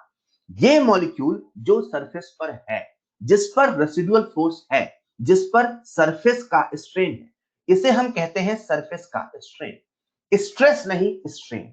ये जो सरफेस का स्ट्रेन है, इसी वजह से ये जो सरफेस का मॉलिक्यूल है, जिसके ऊपर जिसकी वजह से उसके ऊपर तनाव है, वो खुद को स्टेबलाइज करना चाहता है।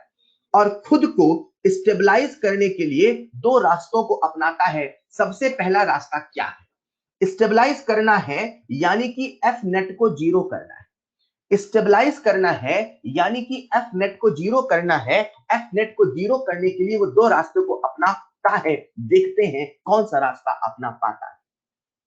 सबसे पहला रास्ता ये है, ये जो सरफेस का मॉलिक्यूल है, ये सारे अट्रैक्शन को तोड़ के, सभी मोह माया को छोड़ के, सरफेस को छोड़ के ऊपर चला जाए।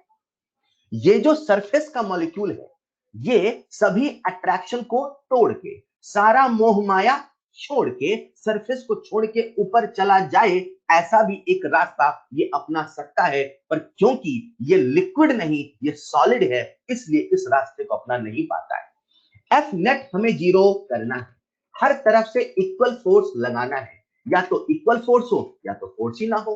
ये अगर लिक्विड होता, हाँ, तो because of high kinetic energy surface छोड़ के चला जाता। पर बच्चों ये सॉलिड है, सॉलिड है यानी कि मॉलिक्यूल पास पास है, यानी कि इसमें strong intermolecular force of attraction, और उसी स्ट्रॉन्ग फोर्स ऑफ अट्रैक्शन की वजह से ये सरफेस का मॉलिक्यूल जिस पे स्ट्रेन है, जिस पे रेसिडुअल फोर्स है, ये चाहते हुए भी सरफेस को छोड़ के नहीं जाएगा और ये ऐसा कदम नहीं उठाएगा। लेकिन वहीं पर ये दूसरा रास्ता अपनाता है, जरा क्या देखिएगा। इमेजिन करो ये वही सॉलिड है, ये वही मॉलिक्यूल है जिसके सरफेस पे स्ट्रेन, ये सभी मोह माया को छोड़ के ऊपर नहीं जा सकता, तो ये दूसरा रास्ता अपनाता है, अपने ऊपर मौजूद जो गैसियस के मॉलिक्यूल हैं उनको अपनी ओर बुलाता है, बोलता है भैया इधर आ। ये सारे गैसेस के मॉलिक्यूल इस मॉलिक्यूल की तरफ अट्रैक्ट होकर चले जाते हैं जिसके पास स्ट्रेन है। जैसे ही मॉलिक्यूल इसकी तरफ ये अट्रैक्ट होके आते हैं, तो ये जो मॉलिक्यूल है उसकी सरफेस पे जाके अटैच हो जाते हैं। अटैच होने के पीछे का लॉजिक है कि अब इस पे इधर से भी अट्रैक्शन हो गया, अब हर तरफ से अट्रैक्शन फोर्स इक्वल होने लगा, तो जो एफ नेट है वो 0 हो गया, यानी कि अब ये जो सरफेस का मॉलिक्यूल है ये स्टेबलाइज हो गया। बच्चों, एडसॉर्प्शन होता है, सरफेस की तरफ आना, आके चिपक जाना, यही एडसॉर्प्शन होता है। एडसॉर्प्शन जब होता है इस वजह से होता है क्योंकि सरफेस पे स्ट्रेन है, रेसिडुअल फोर्स है, इसी वजह से एडसॉर्प्शन होता है। सर वो मॉलिक्यूल सरफेस छोड़ के क्यों नहीं चला गया जैसा लिक्विड में होता था? लिक्विड में मॉलिक्यूल सरफेस छोड़ के जाता था क्योंकि वहां जाना आसान है, क्योंकि उनके पास ज्यादा काइनेटिक एनर्जी थी, क्योंकि वहां पे intermolecular force of attraction solid की तुलना में कमजोर था। लेकिन ये सॉलिड है, मॉलिक्यूल के बीच में डिस्टेंस बहुत कम है, ये मॉलिक्यूल चाहते हुए भी सरफेस को छोड़ के नहीं जा सकता, इसीलिए ये बाकी मॉलिक्यूल को अपनी ओर बुलाता है और अट्रैक्ट और रिटेंशन कराता है। बच्चों, मुझे एक बात बताओ, जब ये सरफेस का मॉलिक्यूल गैसियस मॉलिक्यूल्स को अपनी ओर बुलाता है तो वहां पे अट्रैक्ट हुआ है कि रिपल हुआ है? वो जो गैसियस के मॉलिक्यूल है वो सरफेस के मॉलिक्यूल के साथ अट्रैक्ट हुए हैं कि रिपेल हुए? वहां पे अट्रैक्शन हुआ है कि रिपल्शन हुआ है? अट्रैक्शन। ऑलराइट,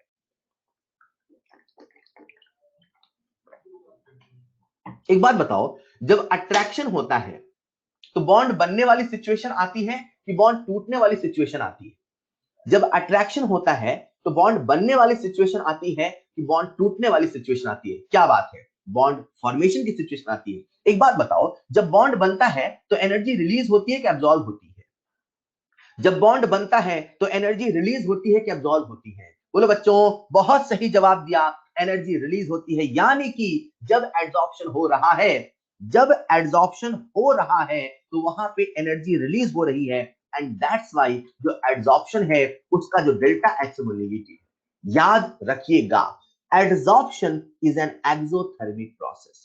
जो एड्सॉर्प्शन है वो एक एक्सोथर्मिक प्रोसेस है, जब एड्सॉर्प्शन होता है तो उसमें एनर्जी रिलीज होती है। बच्चों, मेरा अगला सवाल आप सबसे है, जरा सुनिएगा ध्यान से। एक बात बताओ, जब एड्सॉर्प्शन हो रहा था, राइट, जब कुछ कुछ चीजें मिटा देता हूं ताकि जो लिखा है वो, जब एड्सॉर्प्शन हो रहा था, राइट, तो जो गैसेस के मॉलिक्यूल आके एड्सॉर्ब हो रहे थे, मैं आपसे पूछा, जो गैसेस के मॉलिक्यूल आके एड्सॉर्ब हो रहे थे, आप मुझे बताओ उनकी एंट्रोपी घट रही थी कि बढ़ रही थी?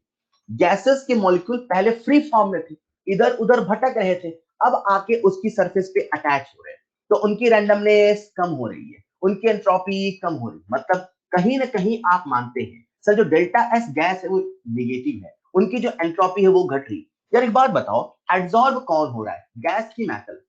एड्सॉर्ब कौन हो रहा है, गैस की मेटल? गैस। सिस्टम कौन है, गैस। यानी क्योंकि यहाँ पे एड्सॉर्प्शन हो रहा है तो हमारा जो डेल्टा एस गैस है, यानी हमारा डेल्टा एस सिस्टम है, वो कैसा है बच्चों, निगेटिव, राइट। एक बात बताओ, जब ये पंखे पे धूल चिपकती है तो अपने आप चिपकती है, आपसे पूछ के चिपकती है? जब पंखे पे धूल चिपकती है तो अपने आप चिपकती है कि आपसे पूछ के चिपकती है? क्या बात है। तो बताओ ये प्रोसेस स्पॉन्टेनियस है कि नॉन स्पॉन्टेनियस है? स्पॉन्टेनियस है। यार स्पॉन्टेनियस के लिए तो डेल्टा जी होता है वो less than zero greater than zero, spontaneous के लिए delta G less than zero greater than zero. क्या बात है, लेस देन जीरो। यार स्पॉन्टेनियस के लिए डेल्टा एस टोटल कैसा होता है बेटा? स्पॉन्टेनियस के लिए डेल्टा एस टोटल कैसा होता है? डेल्टा एस टोटल, स्पॉन्टेनिटी की दो कंडीशन है, एक डेल्टा जी है और दूसरा डेल्टा एस टोटल है। क्या बात है, बिल्कुल सही जवाब, डेल्टा एस टोटल 0। यानी कि जब एड्सॉर्प्शन होगा जो कि एक स्पॉन्टेनियस प्रोसेस है, उसके लिए डेल्टा जी नेगेटिव है और डेल्टा एस टोटल 0 है। बच्चे एक बात बताओ, जब पंखे पे धूल चिपकती है तो जीवन भर चिपकती है कि कुछ समय के बाद रुक जाती है? मतलब पंखे पर जो धूल चिपक रही है वो जीवन भर चिपकती है कि कुछ समय के बाद रुक जाती है? धूल का चिपकना कभी रुकता नहीं है। पंखा जब साफ था, पंखा जब साफ था तब धूल बहुत तेजी से चिपकी, जैसे जैसे वो गंदा होता गया उसमें धूल का चिपकना के रेट जो है वो कम होता गया। एक समय ऐसा आता है जब आपको ऐसा लगता है कि पंखा गंदा नहीं हो रहा, सच में पंखा तब भी गंदा हो रहा, हाँ, लेकिन अब जितना गंदा हो रहा उतना ही बाहर निकल रहा। मतलब अब एड्सॉर्प्शन भी हो रहा और डिसॉर्प्शन भी हो रहा, और जो रेट ऑफ एड्सॉर्प्शन है वो रेट ऑफ डिसॉर्प्शन बराबर है। तभी तो सोते सोते बच्चों के सिर पे पंखे से गंदगी गिर जाती है। रूम में तो पंखा इतना गंदा हो जाता है कि अब उसमें जितना एड्सॉर्प्शन हो रहा है उसका डिसॉर्प्शन भी हो रहा है, और दोनों में आ जाता है इक्विलिब्रियम। और जैसे ही इक्विलिब्रियम आता है, delta is equal to 0, that is state of equilibrium. मैंने आपको बताया एड्सॉर्प्शन क्या होता है, मैंने आपको बताया एड्सॉर्प्शन क्यों होता है। जब एड्सॉर्प्शन होता है because of surface strain, because of residual force होता है। सवाल है कि जब एड्सॉर्प्शन है अवनीश ऐसा नहीं बोलते बेटा, जब एड्सॉर्प्शन होता है, जब एड्सॉर्प्शन होता है तो सबसे पहला सवाल एड्सॉर्प्शन क्या होता है, दूसरा सवाल एड्सॉर्प्शन क्यों होता है। क्या आपको दोनों सवाल के जवाब मिले? एड्सॉर्प्शन होता है तो इस वजह से होता है। देखते हैं एड्सॉर्प्शन के कितने एग्जांपल रियल हमारे इर्द गिर्द है। तो ये जो एग्जांपल है आपको एक बार देख लेना है। वाटर एनहाइड्रस CaCl2, ये लिखा है एनहाइड्रस, है ना? तो एनहाइड्रस CaCl2 में जो वाटर है वो होता है एब्सॉर्ब, ओके, और जो वाटर सिलिका जेल है उसमें होता है एब्सॉर्ब। अभी कुछ देर पहले हमने कुछ फेमस एड्सॉर्बेंट के एग्जांपल देखे थे, तो उन फेमस एड्सॉर्बेंट के एग्जांपल में एक बड़ा फेमस एड्सॉर्बेंट था कार्बन चारकोल और दूसरा था silica gel, right? In the same वे जो अमोनिया गैस है वो वाटर में एब्सॉर्ब होती है, लेकिन जो चारकोल है उसमें एब्सॉर्ब होती है। इन द सेम वे अगर आपने वो स्कूल में याद किया हो, स्कूल में चौक हुआ करती थी, है ना? मतलब चौक से आज हम डिजिटल पेन में आ चुके हैं, तो बहुत जल्दी ट्रांजिशन हुआ है। तो याद करो वो दिन जब चौक हुआ करता था, तो जो चौक है, चौक को अगर आप इंक में डुबो दे, राइट, तो मैं आपको आगे चल के जब कोलॉइड पढ़ाऊंगा ना तो इंक की कहानी बताऊंगा। अभी मैं आपको बता देता हूँ।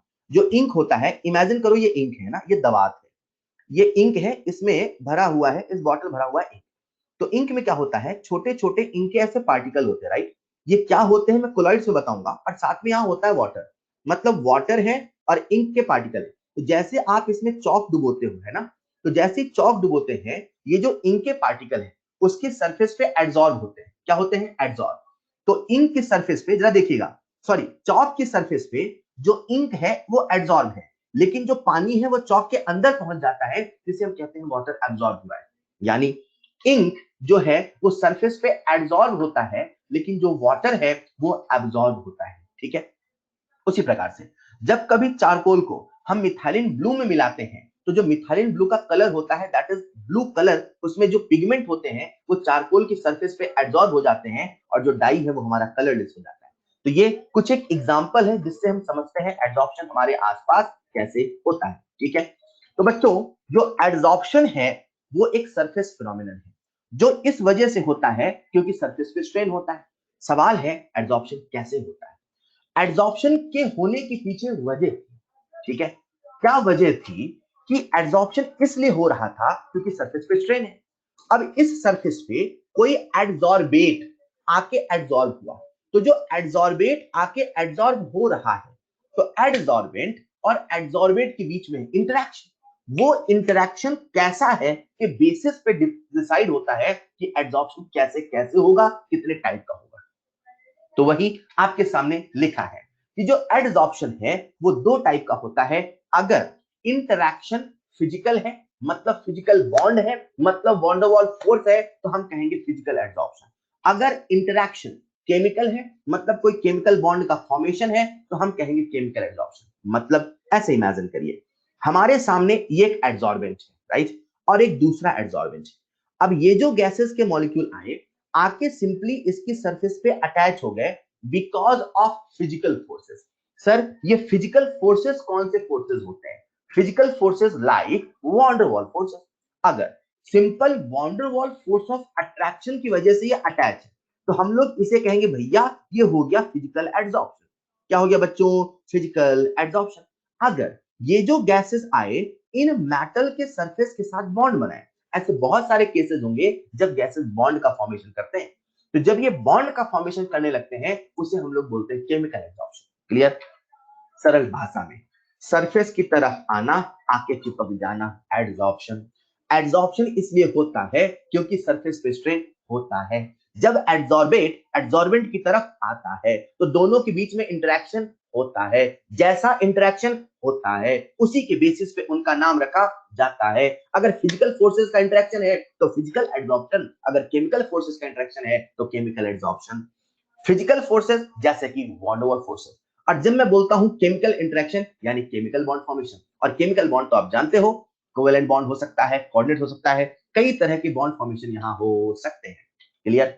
तो अब अपने को समझना है कि फिजिकल एड्सॉर्प्शन और केमिकल एड्सॉर्प्शन में क्या अंतर है। बिल्कुल कॉमन सेंस समझिए, मैं आपसे पूछूंगा जवाब देना है ना, मजा आता है इसमें जब आप जवाब देते रहो। यार फिजिकल एड्सॉर्प्शन में कौन से फोर्स है? फिजिकल फिजिकल में फिजिकल एड्सॉर्प्शन में कौन से फोर्स है? कौन से फोर्स है?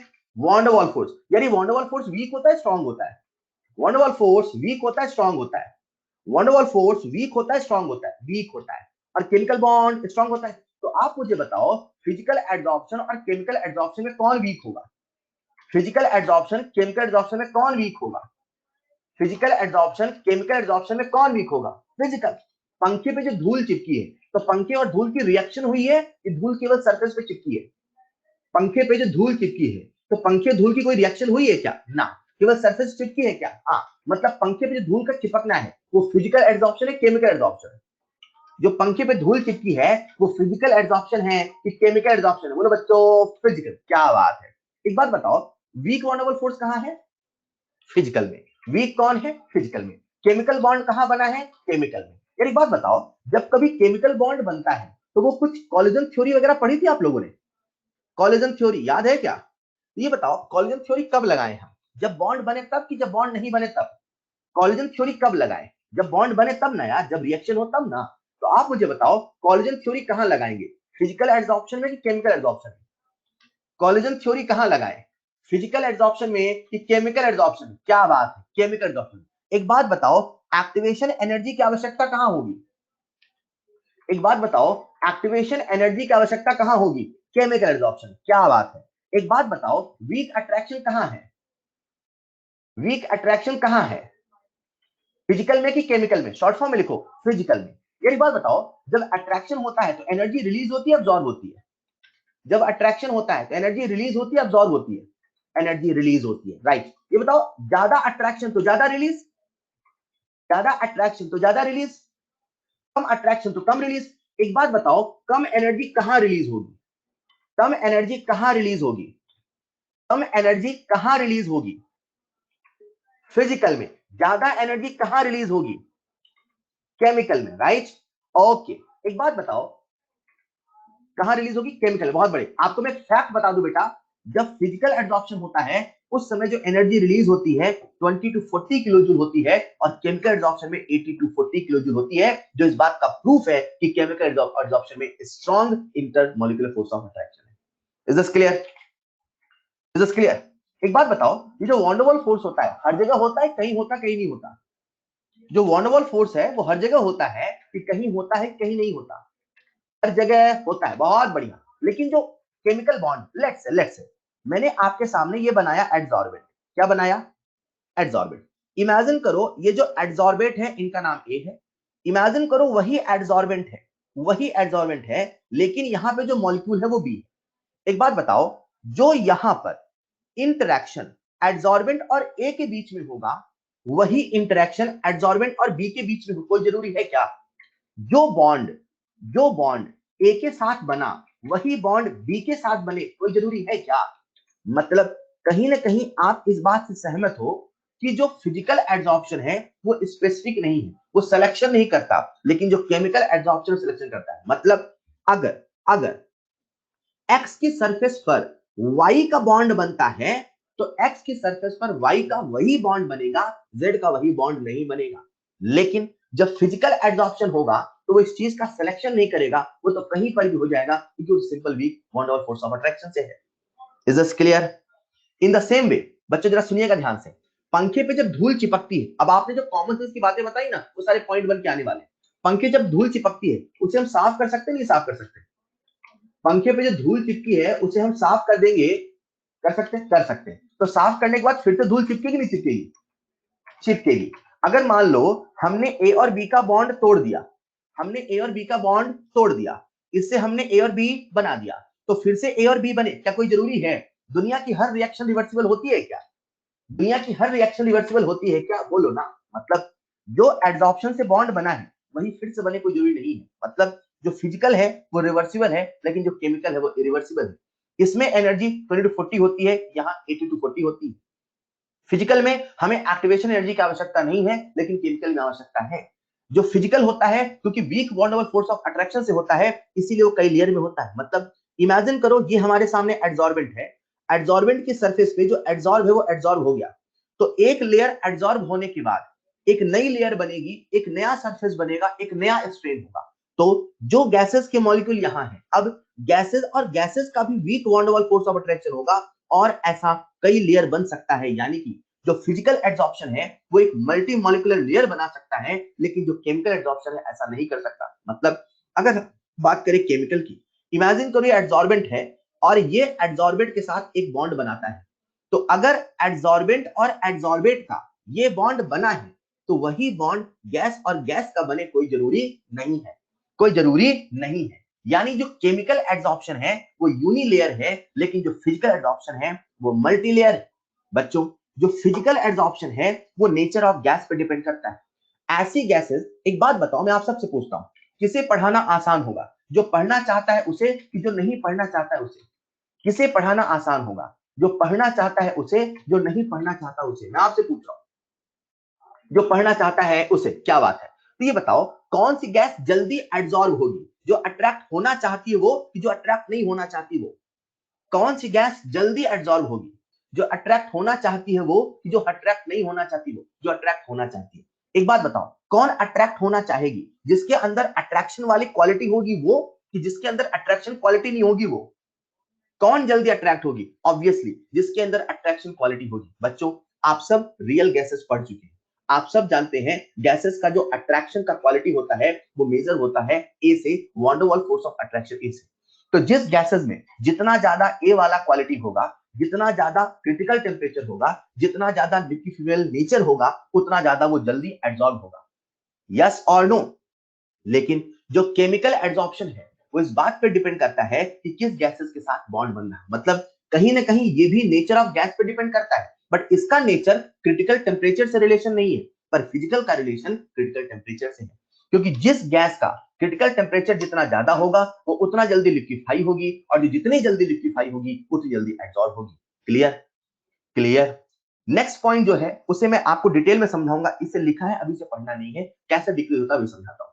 तो मैंने आपको बताया कि आखिर एड्सॉर्प्शन क्या होता है, एड्सॉर्प्शन क्यों होता है, एड्सॉर्प्शन कितने टाइप का होता है, एड्सॉर्प्शन कितने टाइप का होता है, ये बताते बताते मैंने आपको ये भी बता दिया एड्सॉर्प्शन कैसे होता है। एड्सॉर्प्शन कभी फिजिकल तो कभी केमिकल होता है, कभी फिजिकल फोर्स ऑफ अट्रैक्शन की वजह से तो कभी केमिकल बॉन्ड की वजह से होता है। एड्सॉर्प्शन जब होता है तो ऐसे बहुत सारे फैक्टर्स हैं जिनसे रेट ऑफ एड्सॉर्प्शन को हम डिफाइन कर सकते हैं, हम कंट्रोल कर सकते हैं। इसे हम ऐसे समझते हैं कि पंखे पे धूल चिपकती है, तो पंखे पे जो धूल का चिपकना है वो एड्सॉर्प्शन है। तो पंखे पे जो धूल का चिपकना है उसका एक रेट है, कभी पंखा जल्दी चिपकता है तो कभी पंखा देर से चिपकता है। We want to control the rate of adsorption of धूल इन पंखा। We want to control the rate of absorption of धूल in पंखा। क्लियर? हम क्या कंट्रोल करना चाहते हैं? ऑलराइट, तो कैसे करें उसके पहले मैं सबसे पहले आपको एक वर्ड बता रहा हूं, 2 मिनट और ले रहा हूं, that is X by M. ये जो एक्स बाय एम है बच्चों, इसे हम लोग बोलते हैं रेट ऑफ एब्जॉर्प्शन। क्या बोलते हैं? Rate of absorption. मैंने आपसे कहा था जब भी कभी किसी चीज को टाइम के रिस्पेक्ट में देखते हैं वो हो जाता है, वो हो जाता है रेट। केमिकल काइनेटिक्स में रेट को हमने ऐसे ही डिफाइन किया था।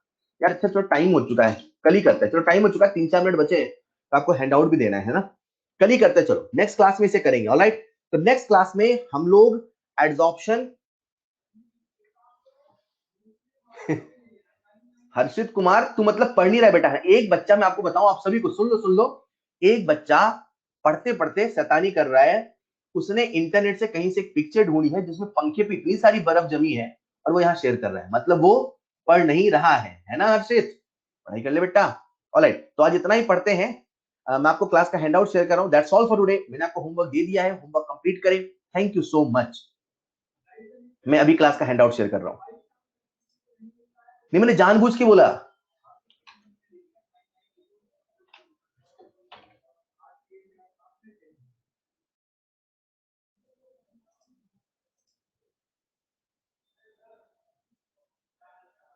पढ़ते रहें, एक एक सवाल मॉड्यूल का आपको सॉल्व करना है, उस पर टिक लगाना है, यही आपका टारगेट होना चाहिए। इलेक्ट्रोकेमिस्ट्री जैसा चैप्टर आपकी टिप्स पे होना चाहिए। क्लियर?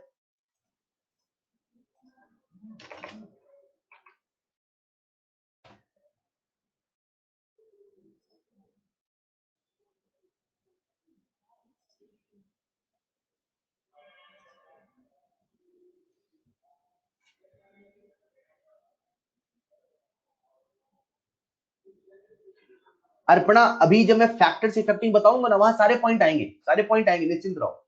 ये जो सारे पॉइंट थे, मतलब इनकी जरूरत नहीं थी। अभी मैं जब फैक्टर्स इफेक्टिंग बताऊंगा ना, वहां भी आएगा नेचर नेचर ऑफ गैस, वहां आराम से बताऊंगा उसे।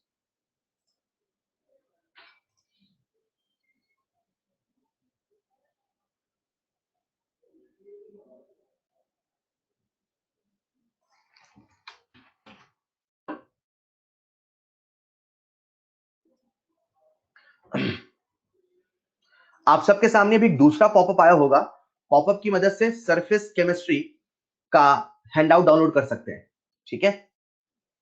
और यही दोनों हैंडआउट मैं लिंक पर भी सेव कर रहा हूं। मुझे एक मिनट दीजिए, मैं लिंक पर सेव कर दूं, तब तक किसी कोई डाउट हो वो यहां पे लिख सकता है।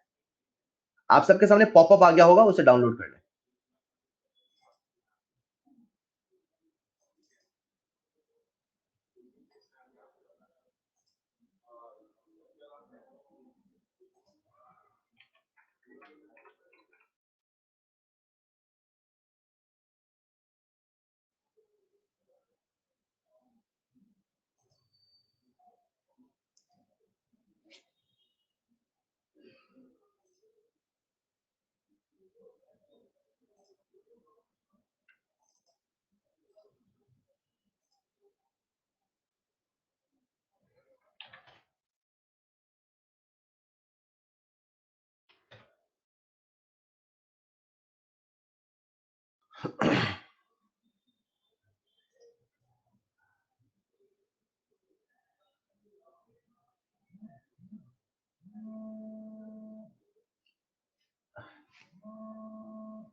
स्लाइड में मैं समझा नहीं अंजलि बेटा, क्या कह रहे हो?